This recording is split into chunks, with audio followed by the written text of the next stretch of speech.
Well, thank you, Tom. Thank you to Westpac for sponsoring today's event. To my many colleagues here today, in particular our economic team, Jane, Hume, Luke Howarth, Dean Smith, thank you for all of your hard work over the last 3 years. To Dave Sharma, Ross Cadell, I think there are others. It's great to have you here as well. And I'd also like to acknowledge my ACT colleagues who are here today, who have provided us and provided me support right across this term of the Parliament throughout. This election is about the economy. It's about who Australians trust to restore their living standards, their hope and their aspirations for the future and the future of their families. We need strong economic management to restore Australia's prosperity. Economic management that has been lacking from a distracted government and that did not treat the cost of living crisis with the urgency it deserved. Now, economics is ultimately about people. One of the great privileges of being Shadow Treasurer is travelling across the country and meeting Australians from all walks of life. In the lead up to the budget, I spent the week on the road and meeting some of the outstanding coalition colleagues who are fighting for better representation for their communities. Our candidates include factory managers, farmers, trade lawyers, investment bankers, small business owners and school principals. Our team reflects the people they seek to represent, both in experience and in ambition. From Burnie in northern Tasmania to Rowville in southeastern Melbourne and Killara in North Sydney, the message I heard was consistent and clear. Australians cannot afford another 3 years of Labor. Across the country, people are being let down by a government with the wrong priorities and no plan to restore prosperity. Too many Australians I meet feel there is no light at the end of the tunnel. Now, the Coalition set 3 tests for this budget, reflecting our priorities if we were in government. The first, to restore our standard of living and to get inflation down sustainably. Second, restore a pathway to prosperity and hope for all Australians, particularly when it comes to small business and owning a home. And third, restore budget discipline and honesty. The budget, again, like previous budgets, failed these tests and in doing so failed Australians. And we just heard that Australians agree that it failed that test. For fatigued Australian families, it was another demonstration of a government preoccupied with its priorities, not the concerns of Australian families. This was a budget for re-election, not for the future of our great nation.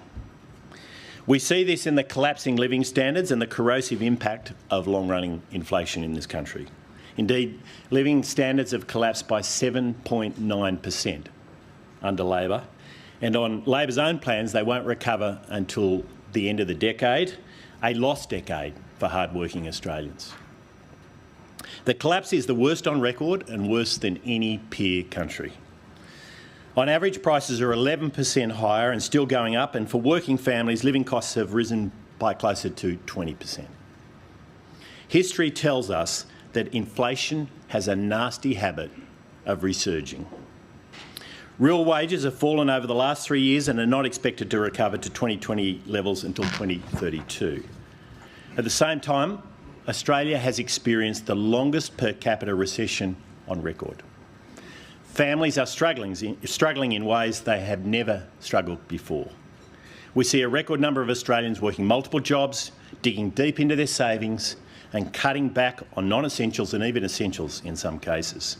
The conclusion is simple and stark. Australians are poorer under Labor. Food banks are overwhelmed and demand on their services is increasing, not falling. Families with mortgages, 2 incomes and 2 cars are now found queuing at food banks. This is the face of Labor's economy. In Peter Dutton's budget reply, the Coalition committed to deliver $50 million over 4 years for food charities like Food Bank, Second Bite, OzHarvest, to expand their services. This is a necessary investment because we are facing an ongoing crisis. The great Australian dream of seeking to own a home or start a business is fading for many.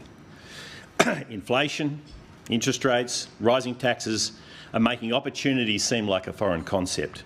Stubborn inflation has seen interest rates go up 12 times and down just once under Labor.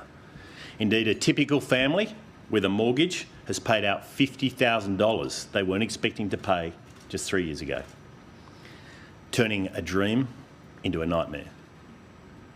Small businesses are closing at record levels with 29,000 insolvencies under Labor, again a record. The real incomes of small business owners have collapsed by over 18% over the same time period. Personal income taxes have increased by 24% under Labor. The average taxpayer paid $3,500 more in tax this year alone, or $7,000 more for a dual income household. Inflation does that. Inflation does that. It raids household budgets to fund the government budget. For a family that is $50,000 worse off and paying thousands more in tax, Labor's 70 cents a day election bribe starting in 15 months' time does nothing to stop the ongoing impost of collapsing incomes and rising costs. Labor's own budget papers reveal the cruel hoax of 70 cents a day, showing that just after a year, tax per person will be higher than when that came into effect. It is an insult to Australians.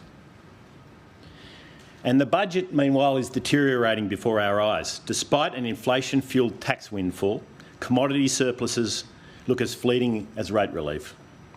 The budget was silent on restoring budget discipline for the three fiscal challenges facing our economy.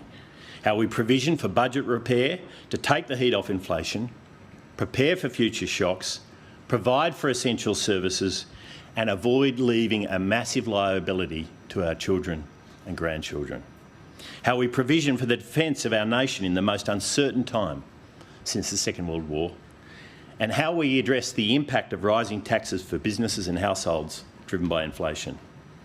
These are three vital, if competing, challenges that require a strategic, balanced and long-term approach to secure our nation's prosperity. Instead, Labor has delivered an incoherent fiscal strategy that talks about economic responsibility while growing debt, increasing taxes and driving up structural spending. The contrast is clear when you compare today's budget with what Labor inherited. Over the next 4 years, debt will reach $1.2 trillion, almost $125,000 for every household. Taxes will be $532 billion higher, $51,000 higher for every household, and Labor will spend an extra $425 billion, that's $41,000 for every household. This spending splurge comes with a generational cost. Over $170 billion of deficits that can only be paid for with higher inflation, higher taxes, higher debt, or some combination of all three. And indeed, Labor is offering all three. Not only is this situation unprecedented and unparalleled, it's not what Australians experienced under the coalition government. Core inflation has averaged 4.1% under Labor versus 2.2% under the previous coalition government. Interest rates 3.6% versus 1.3% under the coalition government. Underlying electricity prices are 32% higher, gas prices 34% higher. The Treasurer likes to argue that his failures are someone else's fault. But the variable in this equation isn't global factors, it's bad Labor government. A government that spent when homegrown inflationary pressures were high, a government obsessed over the soft landing, ignoring what it meant in terms of a long squeeze for the family budget, a Treasurer whose priority was remaking capitalism rather than restoring living standards. And even as we start this campaign, we've had a Prime Minister spend more time telling lies about Medicare than talking about the cost of living. It's more student politics than good government. Australia needs strong leadership with a steady hand to get back on track and back to basics. We need to prioritise solving problems that matter to Australians and restoring hope and aspiration. This is what Peter Dutton and our team are offering at this election. So last Thursday, Peter outlined our alternative to restore aspiration and hope to those Australians left behind by Labor's cost of living crisis. Today I want to outline our strong economic vision to address these issues.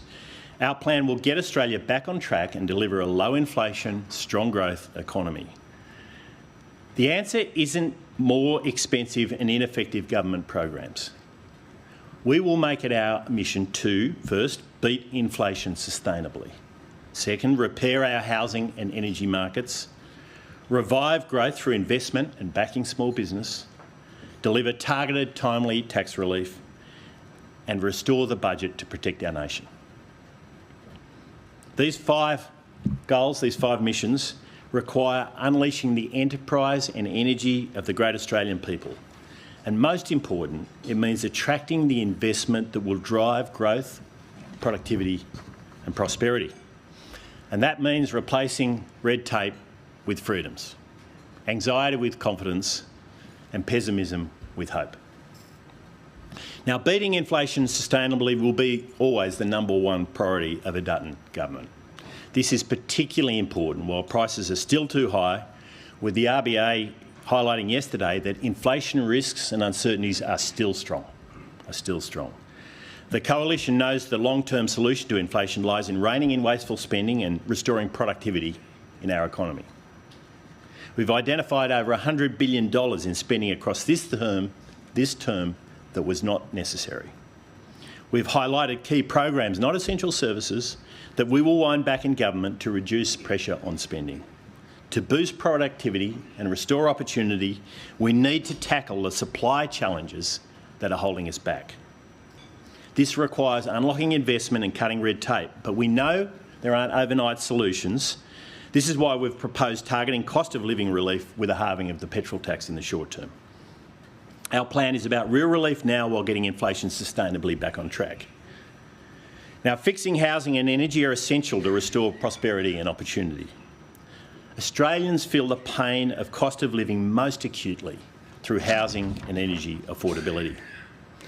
A collapse in home ownership has profound implications, not just for our aspirational character, but the costs of our retirement system.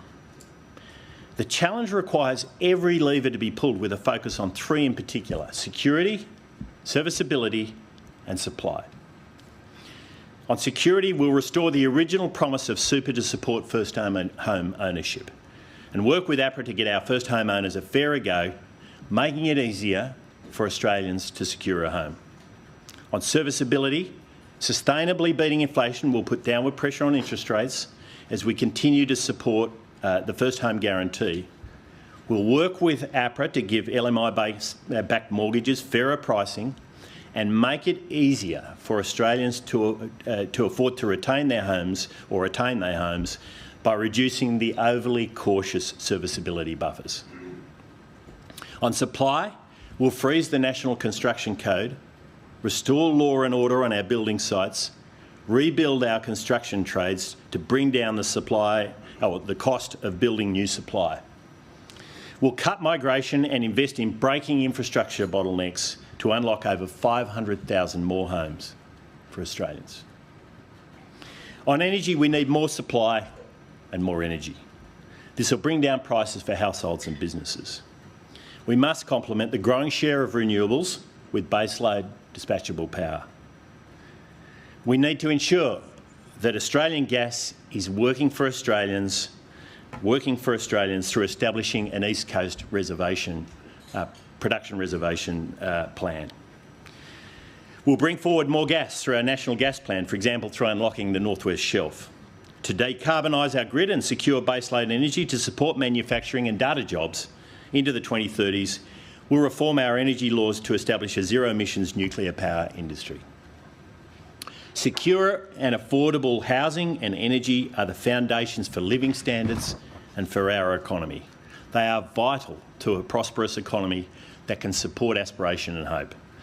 But affordable energy and housing alone are wasted if they're not used as a foundation for a broader and vibrant private sector. So to strengthen our economy, creating jobs and restoring productivity, we need more investment and a stronger small business sector. This is absolutely core to the Coalition's plan to grow the Australian economy. We face a global race for investment, yet Australia's policy settings are leaving us behind. As I travel the nation, the constant feedback I get from companies is it's too hard to invest in Australia, and we see that in the numbers. Approvals are slow, finance is too hard to find, building is too expensive, government and unions create too many barriers. 2 budgets ago, Labor promised a single front door for investment. 2 budgets later, the door hasn't opened. Today I announced that the Coalition will go further and undertake one of the most significant changes to how government facilitates private sector investment in decades. We'll establish a statutory office within Treasury called Investment Australia. Investment Australia will consolidate and streamline investment facilitation across government under a united function with clear leadership that reports directly to the Treasurer and to Cabinet. It's about fast-tracking investment, not holding it back with bureaucracy. It'll bring the major project facilitation agency into Treasury, consolidating the market and infrastructure functions of Treasury, and bringing elements of foreign investment screening and the takeovers panel under a united function. It'll be backed by a legislative framework and mandate to boost our competitiveness and facilitate investment. Investment Australia will be led by a chair and deputy chair with strong private sector and public administration experience. Its legislative powers will include call-in powers to hold regulators and agencies to account for bureaucratic delays on significant projects for our nation, implementing statutory deadlines for approvals and pathways for escalation to Cabinet. This will drive Australian jobs. This will drive Australian jobs, increase investment into our country and restore our economic potential. Central to Investment Australia's competitiveness mandate will be a mission to make it cheaper and easier to build, to finance, to power our country. Within 100 days, we'll appoint the Investment Australia Chair and establish 3 investment task forces to reduce regulatory costs in key enabling sectors: financial services, construction and resources and energy. These task forces will focus on unlocking productivity and drive growth in these sectors. It's not an inquiry, but rolling structural red tape reduction to reduce costs to consumers and bring down the cost of doing business and the cost of living. Energy is the economy. Make no mistake, energy is the economy, but so too are construction and financial services. The costs in these sectors are embedded in absolutely everything we buy. If they go backwards, our economy goes backwards. If they are strong, the economy is strong. Success means restoring the dream of home ownership, reviving our manufacturing base, bringing down the costs of energy, rebuilding small business. It'll strengthen our mining and resources industries, our world-leading agricultural sector and our forestry and fisheries. But it also steps up our future industries: data centres, critical minerals, artificial intelligence, quantum computing, clean technology, space and defence industry, and zero-emissions nuclear energy for success. Investment Australia is a structural reform that will provide a lasting message that Australia is open for business. It'll streamline our overlapping and confusing public service agencies while driving a pro-business, pro-investment mindset throughout the public service. It'll implement strong accountability for regulators and bureaucrats and create a pathway for critical stalled projects. The strong, productive, low-inflation economy that comes from more investment will fix the cost of living crisis, restore our economic potential, enable essential services and strengthen the budget to keep all Australians safe in an uncertain world. Today I also announce that a coalition government will pursue a clear ambition to make Australia a financial centre for our region. In recent months, I've outlined policies to drive this agenda: reforming our capital markets to strike the balance between financial stability and affordability of getting into a home, getting insurance and starting a business. Enacting the Productivity Commission's 2018 recommendation to boost competition in our financial services by putting the ACCC on the Council of Financial Regulators. Reforming the Corporations Act to simplify our financial services law and unleash our corporate bond market, and establishing a task force to develop a foreign investment fast track for trusted investors from our key security partners.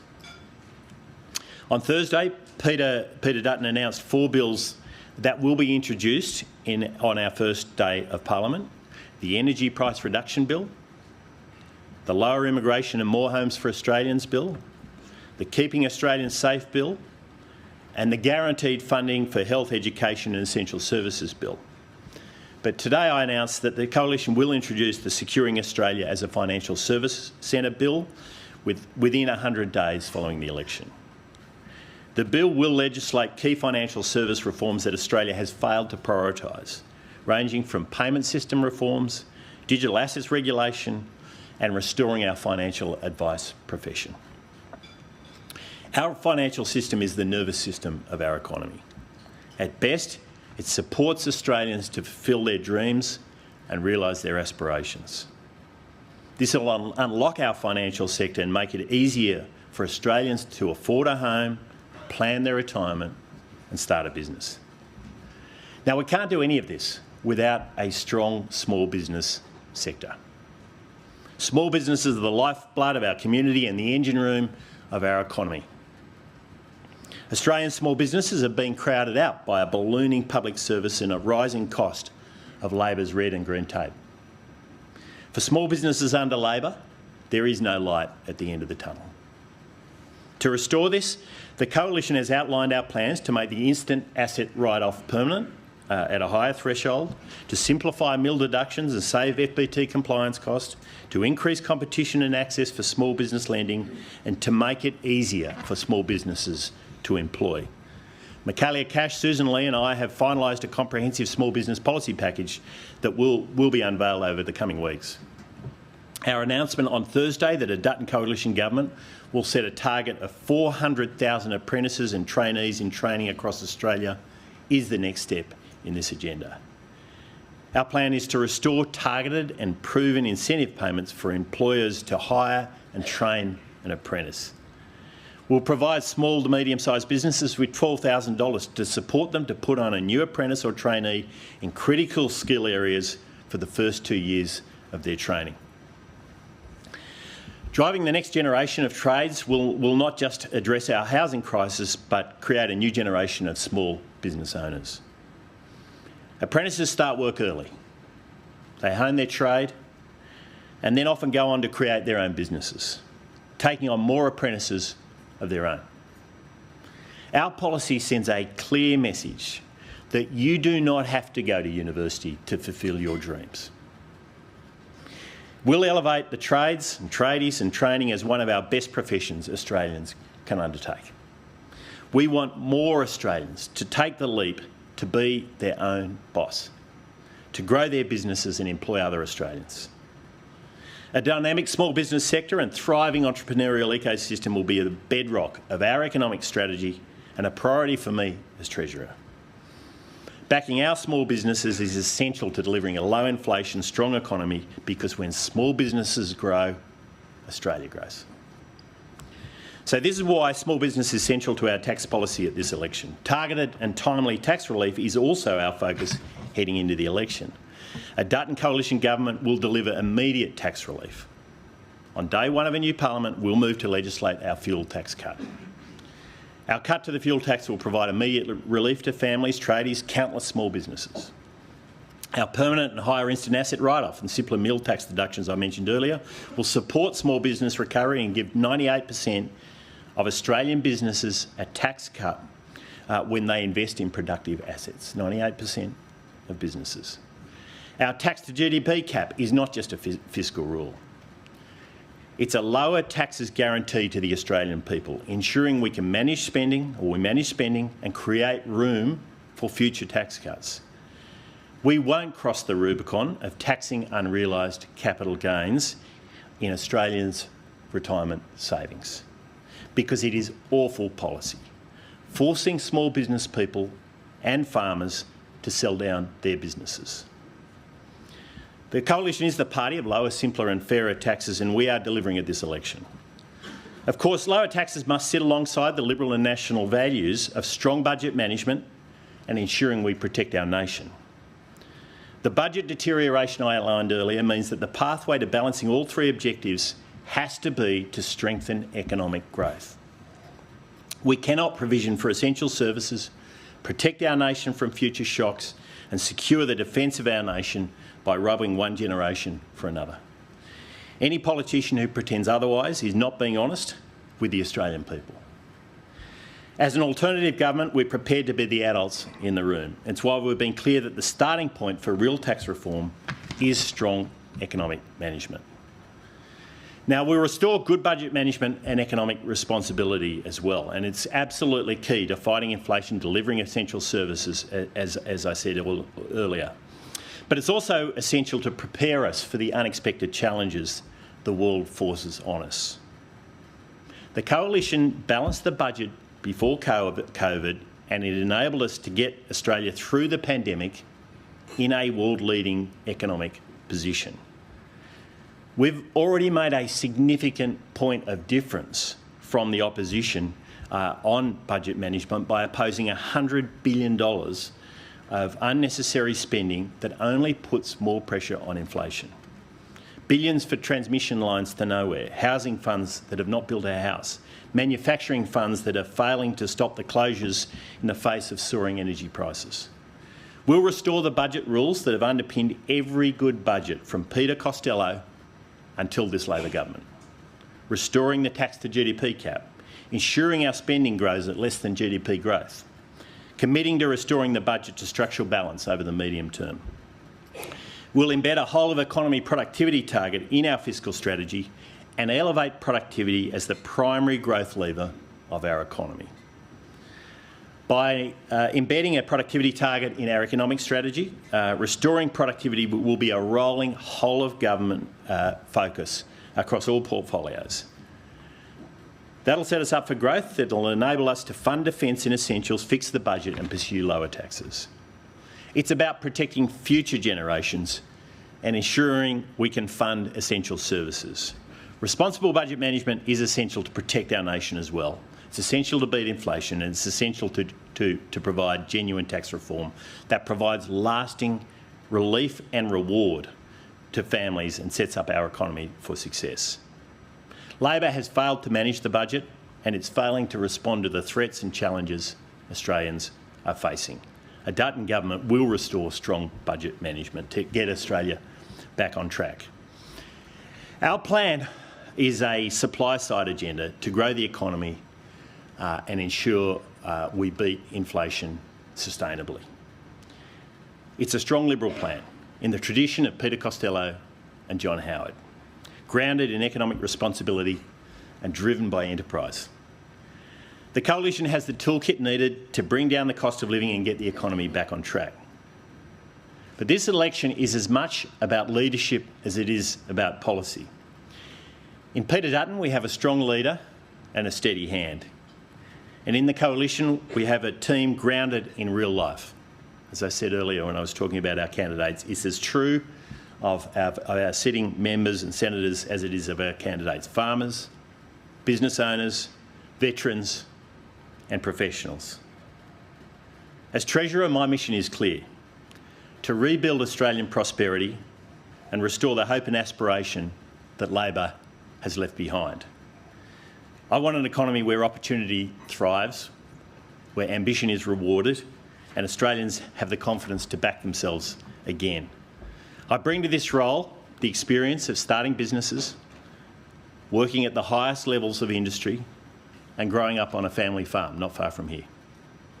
A family farm where you learn how decisions in Canberra shape life around the kitchen table. We're ready to govern, and we're ready to deliver a stronger economy with low inflation, cheaper energy, more affordable homes, better healthcare and safer communities. And we will govern with respect for the views, values and aspirations of hard-working everyday Australians. Australians can't afford another 3 years of this Labor government. We're offering a better choice for families, for the economy and for our country. Let's build a stronger, safer and more prosperous future. Let's get Australia back on track.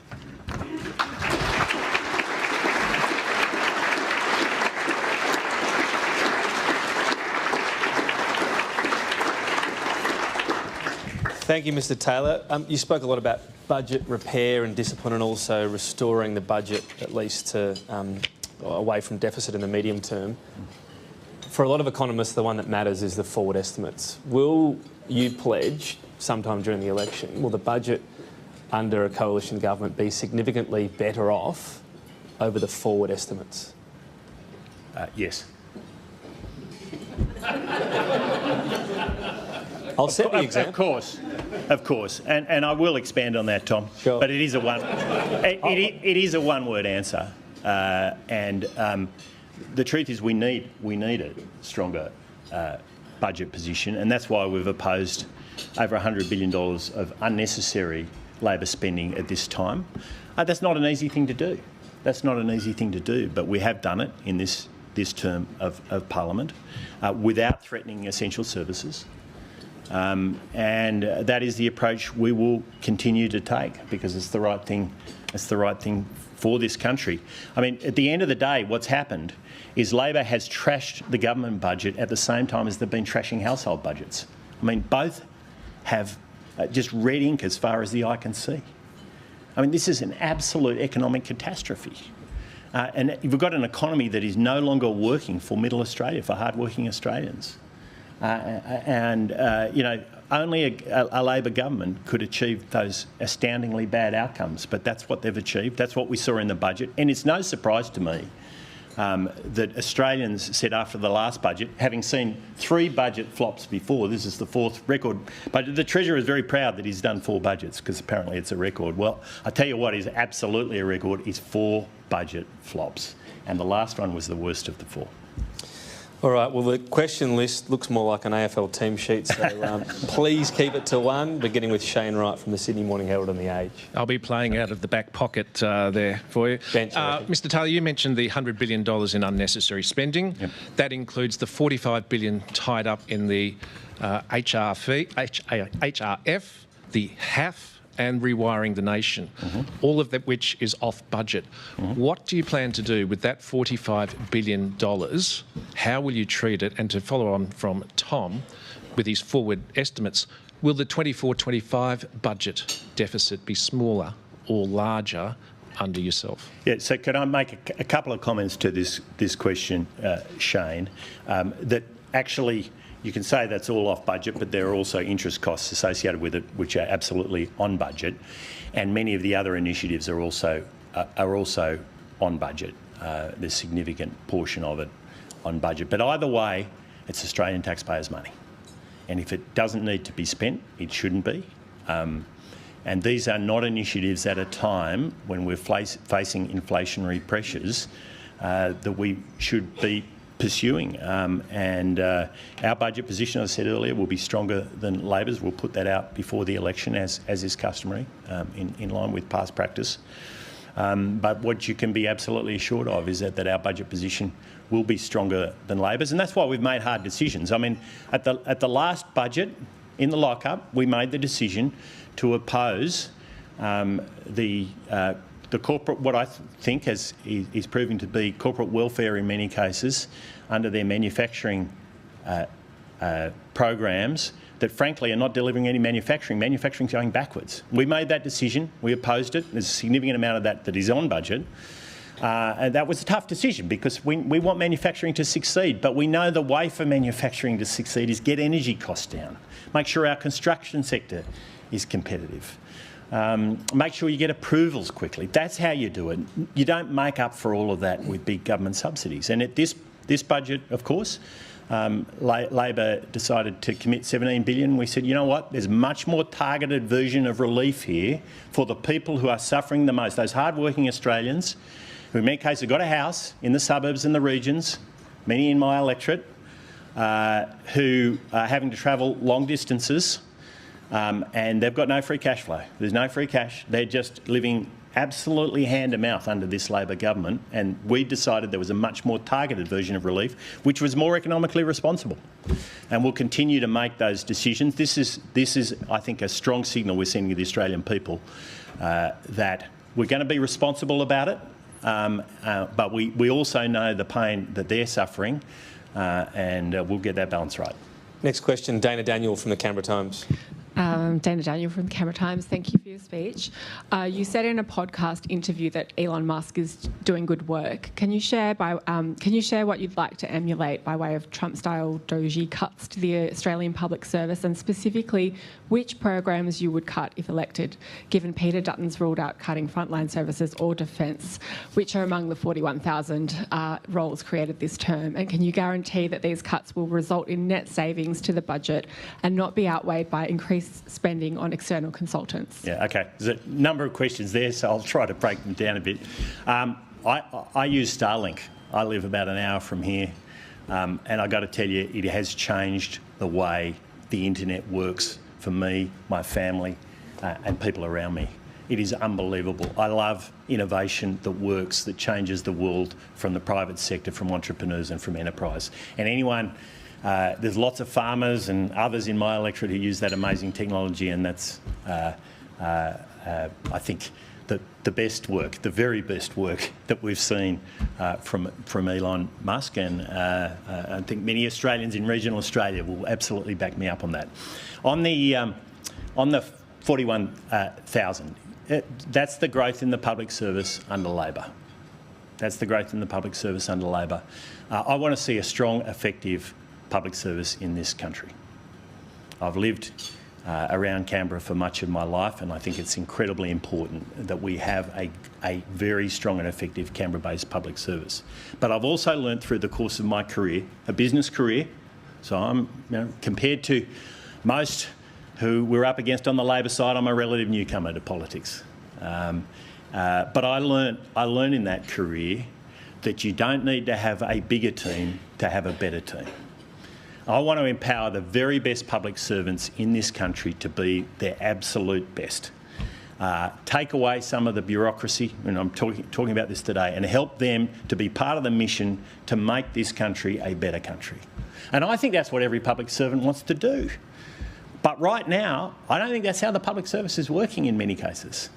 And so we do think we've got to get it back to the size it was before Labor took government, and we've said we'll do that in a way which does not threaten frontline services. It won't be from frontline services, and the focus will be on the Canberra-based jobs, of course. I also think that some movement in and out of the private sector with the public service is what we want to see more of too. I mean, one of the very best people I've worked on in my career was a former public servant, Rod Sims. I worked with him for many years, and he came over from the public sector, went into the private sector. He's gone back to the public sector to obviously went back to the ACCC. We need more of this. We shouldn't be frightened of having a public service that moves between in and out of the public and private sectors. And that mobility, I think, will make us a stronger country, and it's far more likely to achieve the kind of results that I have talked about in this speech today in terms of getting investment moving, because that is the absolute key. If we can get investment moving, we get productivity, we get higher real wages, we get a growing economy, we can pay for all those things we want and we need, and we can have a strong, effective public service. Next question, Matthew Cranston from The Australian. This morning, Peter Dutton and Mr Albanese have both said that they'd be happy to see wages rise even though productivity's going down. So why would you be happy with wages to give someone a wage rise if their productivity's going down? Is it just because that's what's happening to politicians every year? And can I ask also, look, one of the ways you can lift productivity is lightening the tax burden. So the second part of the question is, do you reckon voters in Western Sydney know what bracket creep is? And if you think they do, why do you think they would prefer piecemeal, timely tax bribes, as you call them, over getting rid of bracket creep? Well, so let me take the first part of your question, Matt, which is about wages. We want higher wages, but most of all, we want higher real wages. I'm going to show you all a chart. I'm an old management consultant. I can't help myself. That side is the employee living cost index since Labor's come to power. That's how much living costs have gone up for the typical working family in Australia, that red bar. That blue bar is how much wages have gone up.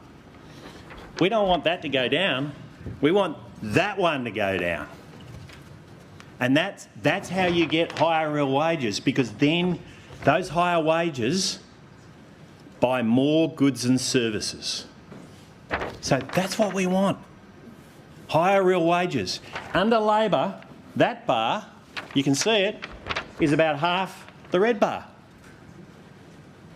Well, that's how much Labor has hurt hard-working Australians. It's that bit there, the gap between the two. What an absolute disaster for hard-working Australians. We want to see higher real wages in this country. Matt, to your point, key to that is to make sure we've got a productive, competitive economy. And this government has given up the ghost on that. It's given up the ghost on that. I mean, it gave up the ghost on productivity in its first budget. And we've seen it. You know, productivity's fallen just short of 6% in under 3 years. I mean, that is unbelievably rapid collapse. And every economist in this country should be truly appalled at what has happened to our economy under this government. Now, you know, the Reserve Bank governor spoke about this yesterday, and the Reserve Bank governors are always cautious in their language. But the truth of the matter is the Reserve Bank knows that if productivity is like this, sustainably beating the cost of living crisis, getting real wages up and making sure Australians are more prosperous is nigh on impossible. Your second question, Matt, on I'm not sure that anyone's allowed to ask two questions. Is this outside the rules? But I'll answer it anyway. I'm just pretending to be in control at this stage, aren't I? So go on. You're going well. You're going well, Tom. You know, the people in Western Sydney know what bracket creep is. Oh, I don't know. Some do, some don't. Depends who you ask. But I tell you what they do know. I tell you, they know that high inflation has eroded their standard of living, that they have gone backwards under Labor, and that the price of everything has gone up, and it's gone up faster than their incomes. And that is what you saw on that chart I just showed you then. Just after one of those wonderful one-word answers, the 37% tax bracket, is it possible to get rid of that in the next term, or is that too expensive? Well, we obviously had a go at that, and Labor lied to the Australian people before the last election and went in a different direction. Now, they've spent all the money, because that's what Labor does. They always spend all the money. That's the one thing you can be sure of with them. You can have great confidence they'll spend all the money. And the result of that is that the budget is trash. So we've got to rebuild. We've got to rebuild the reservoirs if we're going to get further personal income tax cuts. Phil Curry from the AFR. Thanks, Tom. Thanks, Mr. Taylor. Just on tax, you mentioned in your speech, as Senator Jane Hume has also said, that you've set a target of getting the budget back into structural surplus within the medium term, which is sort of 10 years. Will we have to wait that long under a coalition government before you do meaningful tax reform, as you said in your speech? Or could you envisage doing it earlier? And just related to that, will you be releasing costings on all your promises before the election? Well, Phil, I'm not going to give you my 2029 budget today. Sure. I think that's a bit preemptive. But no, look, to be frank with you, we've just got to get the settings right now. This is the key. I mean, Labor has absolutely trashed the budget. It's diabolical. I mean, how can you have iron ore prices that are still high, that have stayed high, huge commodity windfalls, huge windfalls on personal income taxes, which everyone's feeling, and you've still got red ink as far as the eye can see? They have trashed the budget. So we've got to get back to those basic fiscal rules that I talked about in my speech, growing the economy faster than spending. There's two parts to that. Grow the economy more, and you know that productivity is the absolute key to that. And investment is the key to that. That's why I'm talking about what I am today, and making sure, no, it's not slash and burn, it's making sure you contain the growth in spending. And then over time, you see the budget position improve, and that's what we will do in government. So it's very clear. What's so astonishing about it is that Labor threw those rules away in their first budget. And so it's no surprise then that the Treasurer has completely lost control of discipline in Cabinet. And that was very clear in this budget. There's no discipline left. Because if you don't have basic rules, your ministerial colleagues are going to come in and say, well, I want to spend on this and that and everything else, and they do. And that's exactly what's happened. And on costings, will we see your costing? Yeah, it's costing before the election. Yeah. Katina Curtis from the West Australian. Thanks, Mr. Taylor. I was really struck by something you said near the start of your speech. You came back to it at the end. You said, our team reflects the people they seek to represent. Less than a third of your candidates are women. It's a quarter in WA.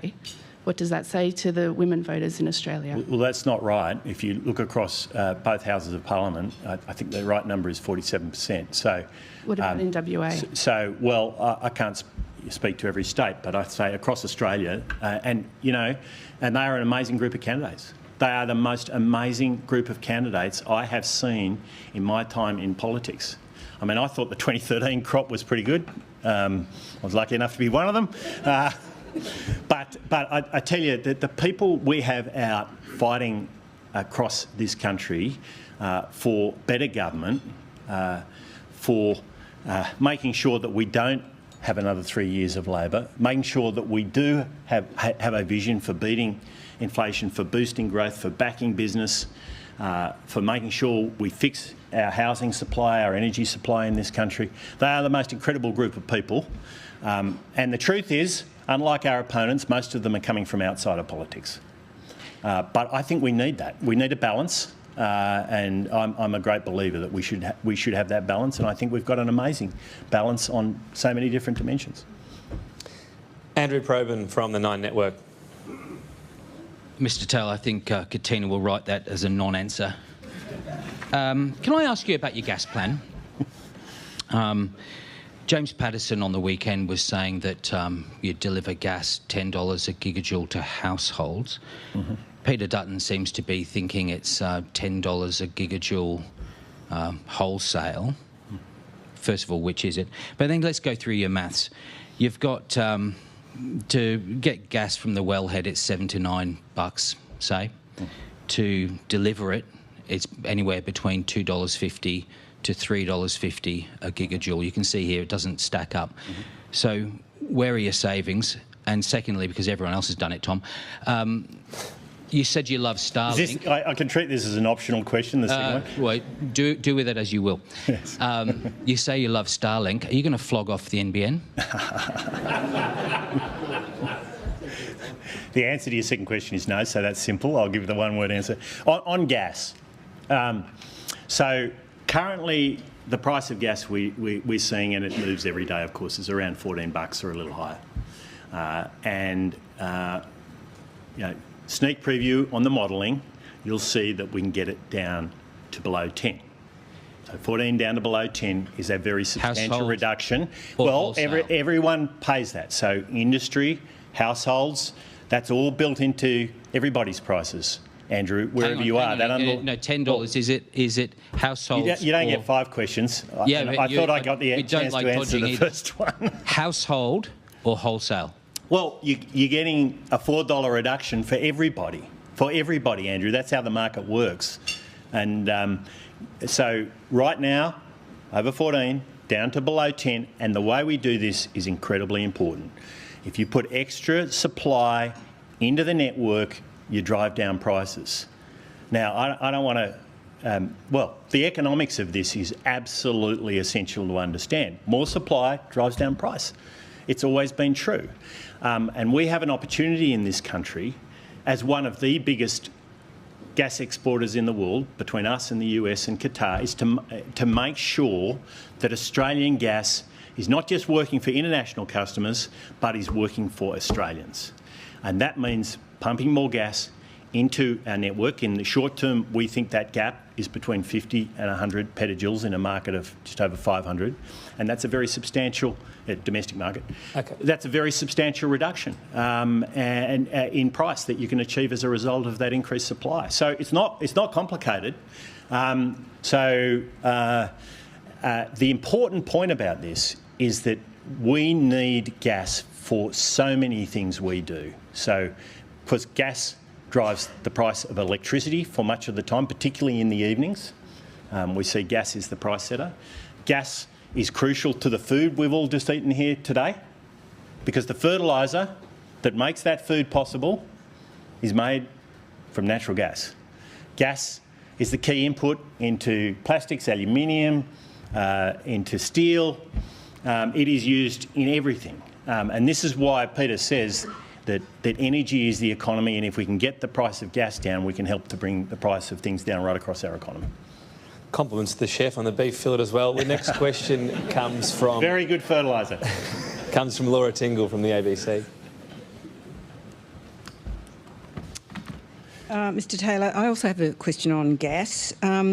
Will your plan only apply to future offshore projects, or, as Mr Dutton suggested in his speech, on current projects, which therefore is a market change of rules? And if that's the case, how do you possibly improve prices by the end of the year and supply? No, it's on, Laura, to your question.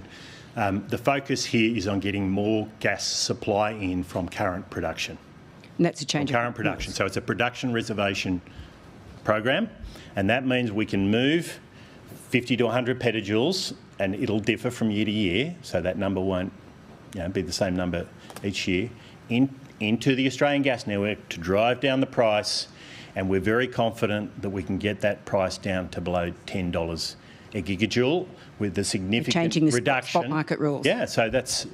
I think I've answered the question. And as I say, this is incredibly important. This is the one big lever we have in the short term to bring down the cost of energy in this country and the cost of everything that uses energy. This is the key. It's not just energy itself, and it's why Andrew's question was a good one, asking about all the flow on to industry and to households. It flows on to everything that uses energy.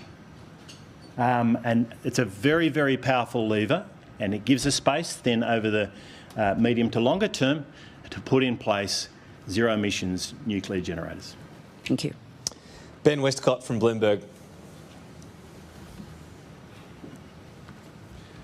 Hello, Mr Taylor, thank you so much for your speech today. I want to take you back to comments made by a starry-eyed young shadow treasurer a year ago in this same place, in which you said in reaction to a question about your nuclear policy that you don't want to commit to subsidies that aren't necessary. You want to make sure it's commercially viable. You think that's a key point. Yep. And if it's commercially viable, it's not going to have to be subsidised. That's how the commercial world works. Now, obviously, 6 months later, you announced, or your party announced, a $331 billion plan for nuclear power. But then, in addition, recently you've said that there will be a significant private sector investment in that nuclear plan as well. You said that at a press conference quite recently. How do you marry up all those different points? How much of the money in the nuclear plan will be government money? How much will be private money? And who will own the power plants at the end? I think you're not quite saying what I said on that last point. It's very clear that our energy system currently gets investment from state governments, from the private sector, as well as some from the Commonwealth government now. So that's the only point I made. It wasn't relating to the nuclear generators. We've made clear that they will be Commonwealth government investment. So that's your second question. Your first question was a bit unclear. How do you? So I suppose who's going to own the government's going to own them at the end? Yeah, no, the government will own the generators. And the cost will be $331 billion? Not of the generators. No, 7 generators costing below $20 billion each. So that's the cost of building the generators. Now, the overall system cost is what you were referring to, and that includes lots of other generation and transmission and distribution, and that'll be 44% lower than Labor's cost.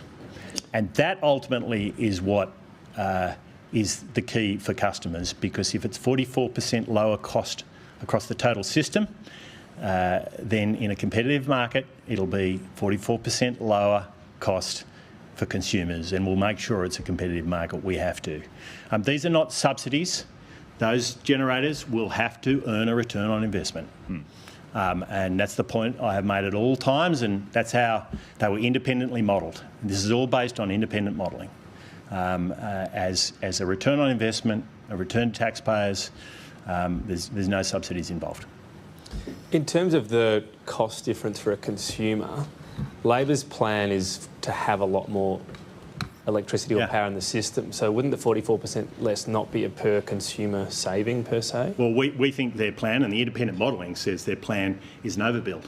And we've had an overbuild in our energy systems in the past. We actually, before I came into politics, I saw the overbuild in the Queensland system, for instance, in terms of poles and wires. And what happens is when you overbuild, consumers pay for it. The price goes up. That's what happens in energy systems if you overbuild. So to say that that's not comparable, it is absolutely comparable. This is Labor's plan. And frankly, it's a plan that every Australian is going to have to pay more for. There is an alternative plan. It's 44% lower cost. Next question from Sarah Basford-Canales from The Guardian. Thank you, Mr Taylor. In Peter Dutton's budget reply last week, he said he'd be reversing those 41,000 additional jobs in the public service that have come in since the Albanese government took power. He said that it would save the budget $7 billion once in place. Presumably that's come from some sort of modelling or costing. Why aren't you being honest with the Australian public about where those jobs will come from, especially if you've got a dollar figure attached to it already? And just on a quick second point that is related, I promise, you've previously said these jobs would be cut by attrition. Do you expect that to be done by the end of the year, or will redundancies be on the table? Well, we've been very clear about three things throughout. One is that the focus will be on attrition.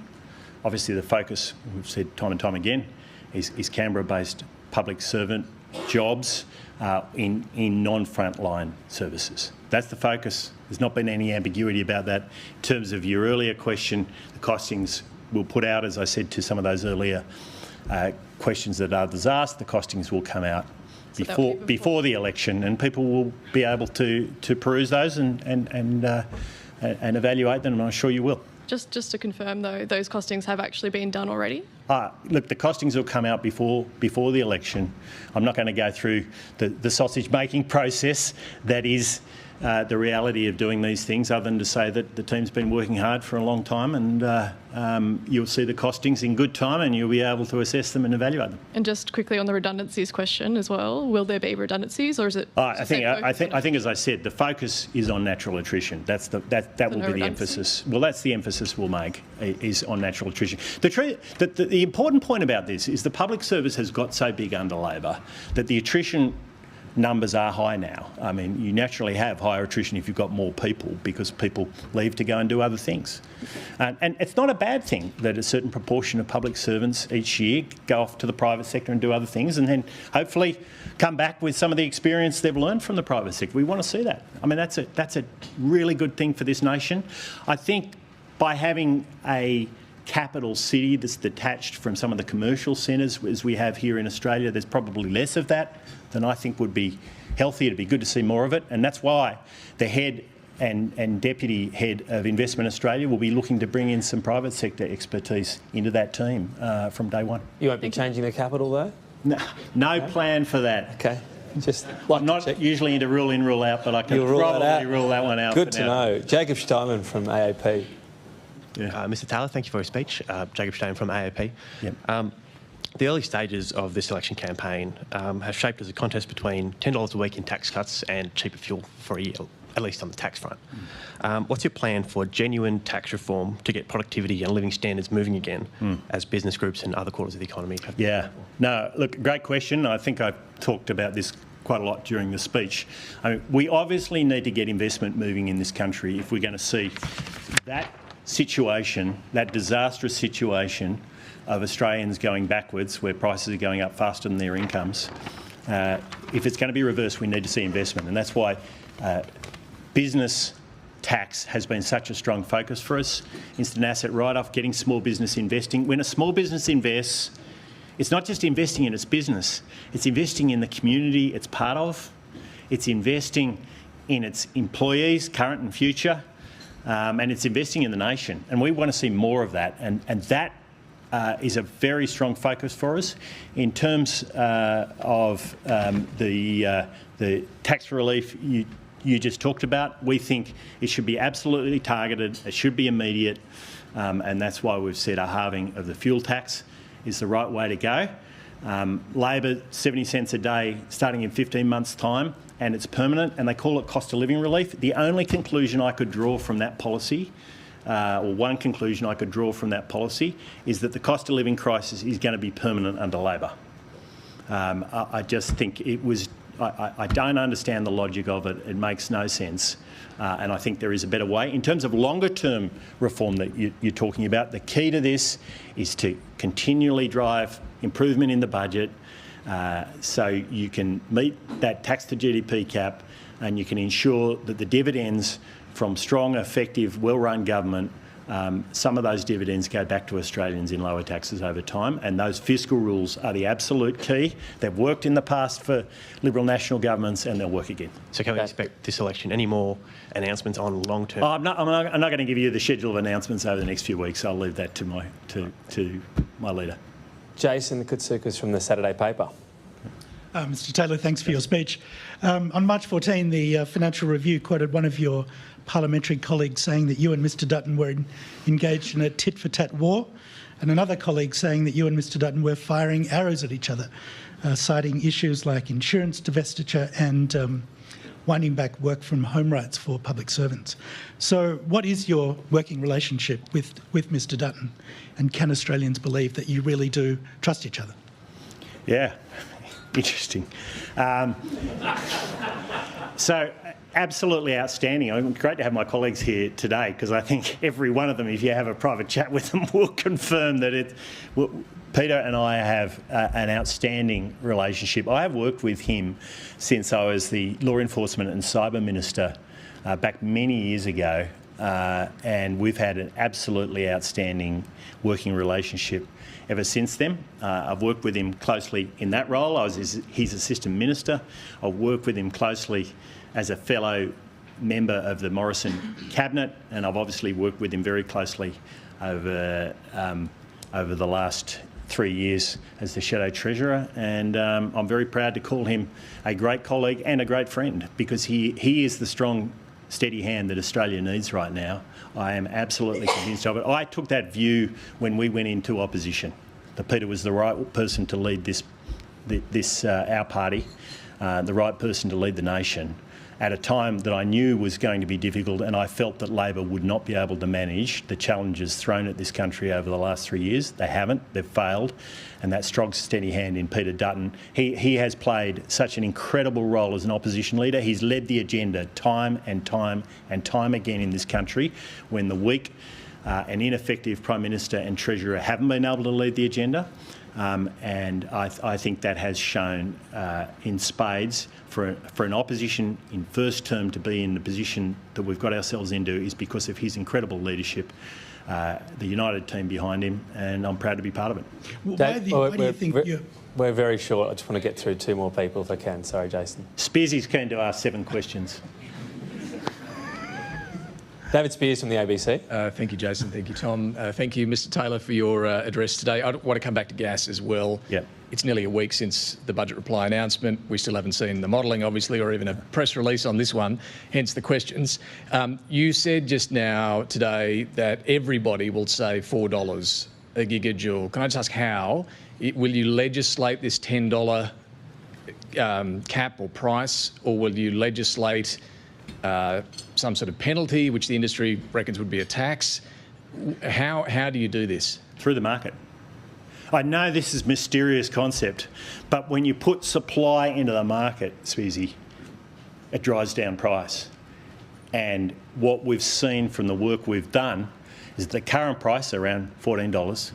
We can get it down to below 10 by putting that extra supply in the market. And when the price in the market goes down by $4 or so, then the whole market enjoys that lower price. Is that guaranteed? That's what the modelling is telling us, Spearsy, and that's the 50 to 100 petajoules, which is the gap in the market we perceive now. That can change, as I say, but that's where it is now, and then that's the outcome. And you know, that happens to be in line with what we think can sustain a successful and profitable commercial gas industry in this country. Final question from David Crowe, Sydney Morning Herald and The Age. Thank you very much, Tom, and thank you for your speech, Mr Taylor, and I will make it quick. One of John Howard's old sayings was you can't fatten the pig on market day. Some of your answers to the questions today have been to tell the journalists Wait and see, there'll be policy later on. Are you leaving it too late to reveal what you've got on economic reform and the future of the country when there's only a few more weeks to go to polling day? Now, we don't want to leave you bored over the last 4 weeks of the campaign. Not about us, it's about voters. And so we've kept a little bit in the bag that we will be announcing in the next 4 weeks, and we've got to do that. I mean, that's how election campaigns work.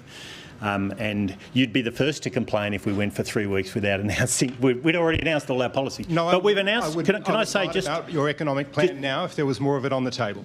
Well, I've laid out today, I think, a profoundly different economic plan to the one we've seen from Labor. I've laid out today a profoundly different pathway for this country than the one we've seen from Labor. It's enterprise-driven, it's initiative-driven, it's incentive-driven, and it's driven most of all by making sure that we have a pathway not just to solve the short-term problem of restoring our standard of living, beating the cost of living crisis, but the longer-term hope that Australians want and need when it comes to buying and owning a home, starting and building a business, building their career over time. And that is part of what it is to be Australian, those things. That is part of what it is to be Australian. I tell you, when I get around the country, I see hope fading. I see people saying there's not light at the end of the tunnel anymore, and what we are laying out is a pathway which is private, unashamedly, it's private sector driven, it's enterprise driven.